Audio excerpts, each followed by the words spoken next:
Cory Smith from PackPride.com is now joining us to talk some NC State news. Obviously, Cory, the biggest news of the day is they just lost their quarterback. Devin Leary has announced that he is entering the transfer portal. What started as a promising season for him, preseason ACC Player of the Year, maybe some Heisman rumblings, kind of ended abruptly with that injury on October 8th, a torn pectoral. But he is one of the best QBs in state history. So what kind of player could other programs be getting in Devin Leary?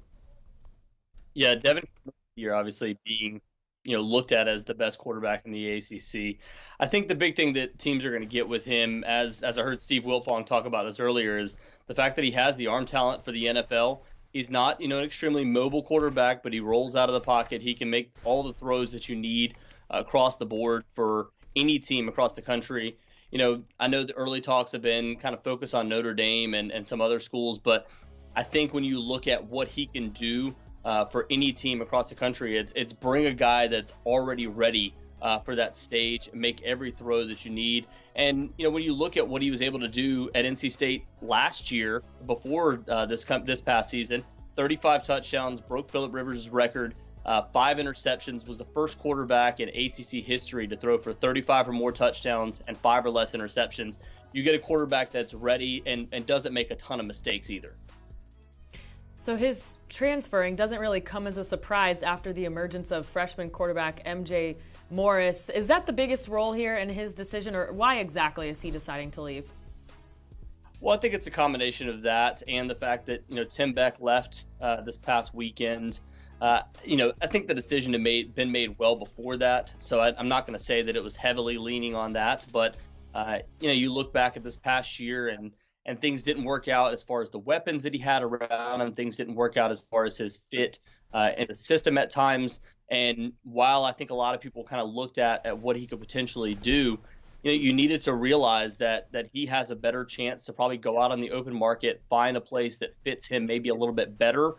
So you lose all that, and that he leaves NC State in good hands with the fact that you have, as you mentioned, MJ Morris potentially coming back for next year, and he knows that he's able to kind of bridge that gap as opposed to him leaving it, completely bare bones. Devin Leary finishes 6th in school history with over 6,800 pass yards, 4th in passing touchdowns with 63.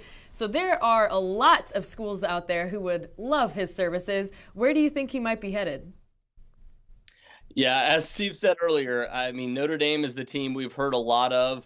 I do feel like Notre Dame was kind of a quarterback away from being a national title contender this past year. Good defense, has good receivers, and obviously they recruit at an extremely high level every single year. The other name that I think would be interesting here, and I don't know how much truth there is to it, but another school to watch would potentially be Illinois. Former wide receivers coach for NC State, George McDonald, is up there still. When you look back at some of the guys that are there too, obviously his younger brother happens to be there. He has a chance to potentially go there, but I think the pull of NIL is going to end up leading him to a bigger program, so it's going to be hard for a school like Illinois to truly compete there.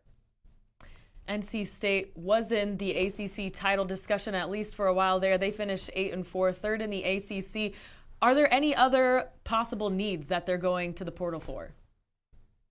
Yeah, the biggest need, I don't think it's going to be quarterback, given the fact that MJ Morris does come back next year. Now, if something changes there, then maybe you're starting to look around a little bit more. But I think the biggest need for NC State going into this upcoming year is going to be wide receiver. A guy like Devin Leary probably doesn't leave the program if you have top-tier wide receivers coming back for next year. You have MJ Morris coming back. You have 2 more years of him because he was a true freshman this past year. You really need to build around him with guys that, if they only have 1 year next year, sure, that's fine. But if you can find guys that have extreme talent and guys that maybe had a breakout freshman season and wanted to look for greener pastures, wide receiver is the big one. On the defensive side of the football, you're going to be looking for cornerbacks, because you do lose both your starting cornerbacks. You lose your starting safety from this past year in Tanner Ingle. So those are guys that they're really going to be looking at, the positions they're going to be keying in on. The last one being offensive line. You lose a guy like Grant Gibson that was all ACC first team. You lose another guy in Chandler Zavala that was all ACC first team at the guard position, and NC State really needs to retool there. So those are going to be the positions to watch for NC State throughout these next several weeks and months, even throughout the transfer portal.